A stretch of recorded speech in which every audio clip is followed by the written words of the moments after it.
Right now at noon, multiple agencies respond to a large fire in Lamar. And pop-up storms back in the forecast. We'll have a look at that, plus our 4th of July forecast coming up.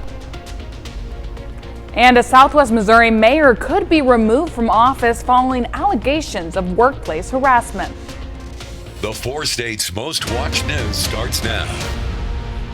2 people are detained after a large fire breaks out in Lamar, Missouri. This is KOAM News at Noon. I'm Samantha Walker. Multiple agencies have been called to the former O'Sullivan building at 1900 Gulf. The massive complex is on fire and the sounds of the roof caving in can be heard. As of 7:30 this morning, the city says the fire is still burning, but the fire is contained. It is estimated that roughly 500,000 square feet of the property has been destroyed.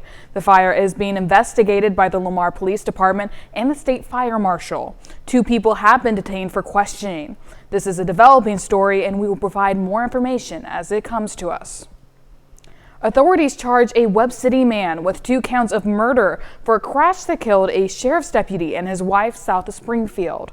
The suspect is 40-year-old Garrett Cleaver of Webb City. He's suspected of being impaired when he smashed into a passenger van near Highlandville, Missouri, Monday night. Authorities say Cleaver was fleeing from a traffic stop when he crossed the center line and hit the other vehicle head-on. The 2 people in the van were Christian County Deputy Sheriff Mike Adams, who was off duty at the time, and his wife, Ashley Adams. They both died at the scene. Their infant granddaughter was also injured. She was released from the hospital yesterday morning. According to Christian County Sheriff Brad Cole, another deputy spotted Cleaver leaving a known drug house and tried to pull him over. He says Cleaver sped away and the deputy lost sight of him, later driving up on the accident scene. Jasper County has an arrest warrant for Cleaver for missing a court appearance, and he has an extensive criminal history in Missouri and Kansas that includes both assault and resisting arrest. Mr. Cleaver, the suspect, has an extensive criminal history, and it is what I would consider a violent criminal history. It is 52 pages long.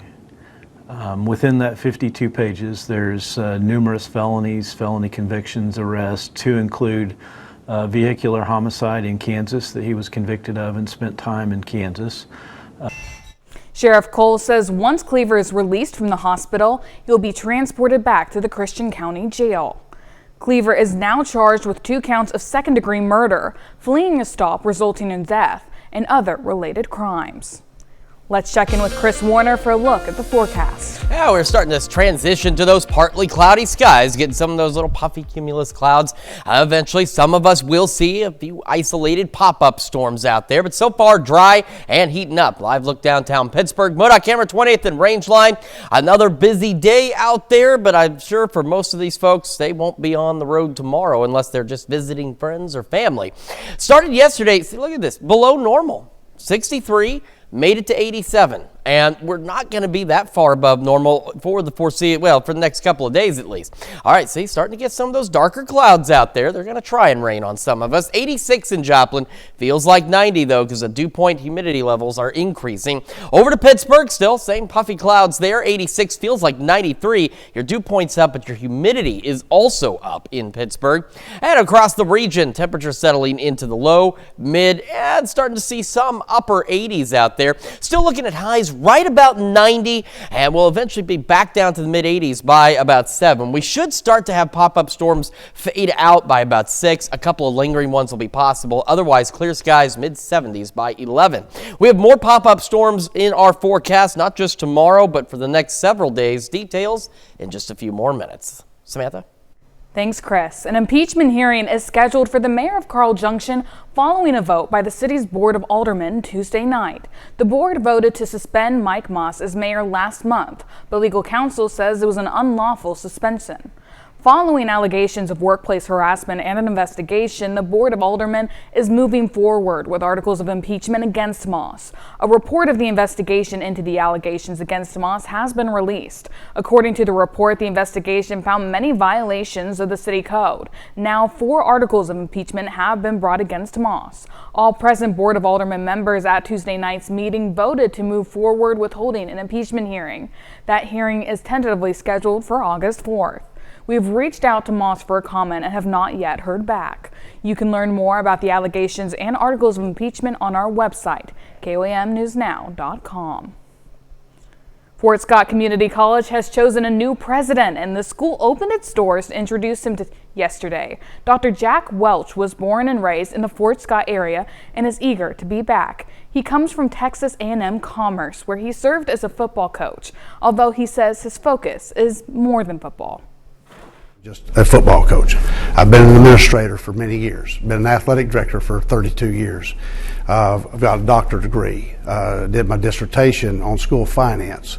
So those are the things that are in my background. And if, as you see, not only as an athletic director, I've gone back into higher ed, and in being in the higher ed position, I've been a chief of staff. He says he wants to make Fort Scott Community College an institution of higher learning for Kansas. The city of Baxter Springs breaks ground on a much-needed animal shelter yesterday afternoon. The facility will be called the Ronald O. Thomas Animal Adoption Center. Organizers say that an influx of stray animals since COVID-19 left them with no choice but to rebuild. They also say thanks to 3 local donors, the new building will be completely funded. There's a definite need. Our current facility only houses about 4 dogs, and this is going to multiply that probably 10 times over. So there are 10 runs for large dogs, 14 runs for puppies, and there will be cat facilities too in the neighborhood of 10 to 20 cats. Right now, there is no set date when the facility will be complete.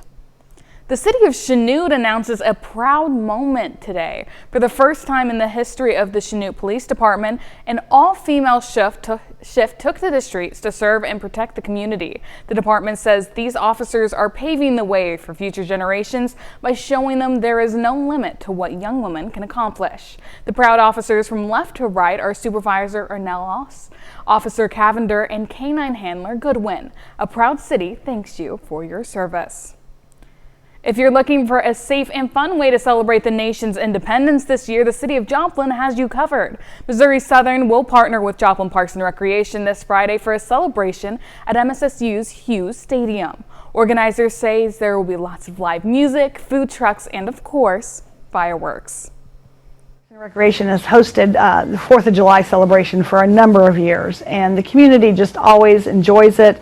It's been a great time. I've been out there, and people are celebrating, they're doing it safely, and surprisingly, parking is very easy and getting out is very easy. It's well-controlled crowd environment. The event kicks off at 5:30 p.m. Organizers say personal fireworks, pets, and alcohol are prohibited. Coming up, we'll have the latest on the ongoing efforts to pass President Trump's Big Beautiful Bill. And later, we're making a backyard bean bake in the Mr. Food Test Kitchen.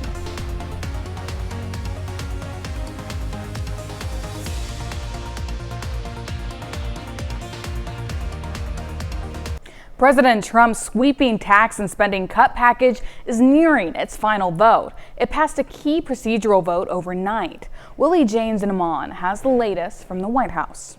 Mr. Speaker, I'm here to take my sweet time on behalf of the American people. For hours this morning, Democratic leader Hakeem Jeffries spoke on the House floor in an effort to hold up the final vote on President Trump's signature legislation. Everyday Americans will be hurt by the one big ugly bill. The motion to reconsider is laid on the table. Overnight, the massive budget bill made it through a key procedural vote after several Republicans who had been against the changes the Senate made to the legislation overcame their opposition and voted yes. House Speaker Mike Johnson credited President Trump's involvement for getting the GOP holdouts to come around. He helped answer questions and articulate his vision and what this bill will mean for the country. Trump's so-called Big Beautiful Bill boosts border security and ICE enforcement, increases defense spending, and extends his 2017 tax cuts. That includes an increase to the child tax credit, a $1,000 savings account for newborns, plus no taxes on tips and overtime pay. The hardworking families of America are hungry for this kind of change. Take power away from Washington, give it back to the people, and watch what happens. Great things. But it also implements new work requirements and other changes to safety net programs, including SNAP, the Food Assistance Program, and Medicaid. The Congressional Budget Office estimates the Medicaid cuts alone could total roughly $930 billion, with at least 11.8 million people at risk of losing their health coverage. Willie James Inman, CBS News, the White House. Still to come on KOAM News at Noon, Mr. Food. You know what you're grilling, but do you have all the go-alongs you need for your 4th of July bash? If not, we have an easy one that always gets rave reviews. Rave reviews. And it's going to be hot, muggy, and that leads to more pop-up storms. Details when we come back.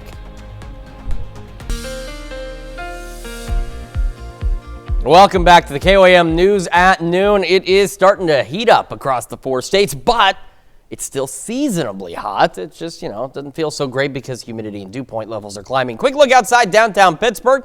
We've got some clouds building in. That's partly cloudy skies. That's ultimately going to set the stage for some pop-up storms. So what we have, nothing really in our immediate area on the Skywatch Storm Tracker, but back out west between Woodward and Ponca City there, those are good examples of some pop-up storms. Even these guys here just outside of our area, back toward Winfield and south of Wichita. Also good examples of pop-up storms. Now you see that little line that's trying to come up out of northeast Oklahoma. You also see it is dying, but it is going to help provide the spark for the development of pop-up storms in our area over the next little while. So by 2 o'clock, pop-up storms. Now remember though, with pop-up storms, because of their random nature, Future Track cannot get an accurate grasp on where they're going to be. They are truly random.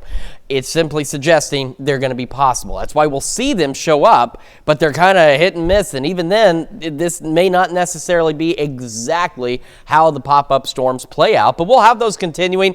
The best window is still through about 6, but Future Track looks like it's trying to hold on to 1 or 2, maybe beyond that time frame. And that was a possibility even this morning. We have the rough time frame in which we're kind of be at that peak for pop-up storms, but you can still get them outside of that window because they're, again, very random. Now, tomorrow, the window looks wider. Just looking at the data from today, it was, again, a 2 p.m. to 6 p.m. window approximately. Tomorrow, it's like noon to 7 because we start seeing pop-up storms showing up as early as noon and continuing across the area through at least 7 o'clock. And in some cases, they do try and hang on just a wee bit longer. Now, again, it's not a guarantee they will be right here from Stockton to Monette, but it's just that heads up that that's going to be a possibility through the evening.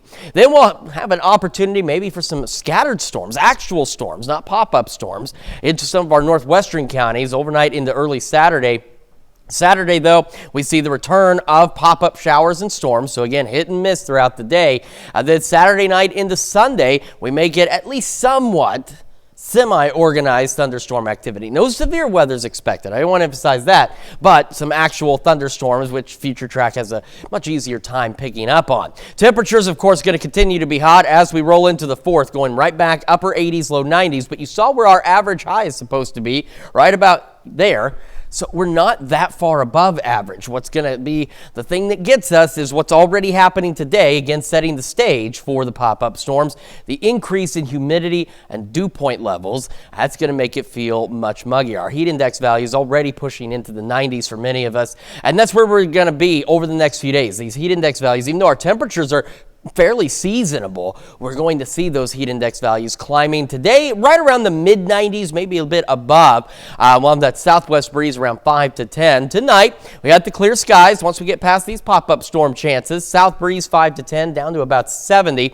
Tomorrow, back up to about 90 again, but with the increase in humidity and dew point levels, those heat index values climb as well, pushing maybe 95, close to 100. So you still want to make sure you're staying hydrated, making sure you're taking precautions out there as you're celebrating the 4th, or if you're taking an extended weekend, just take care of yourself while you're out there. And of course, with all the pop-up storm chances you can see, anytime you're outdoors, remember, when thunder roars, head indoors and just wait for the thing to pass, and then you can head back out.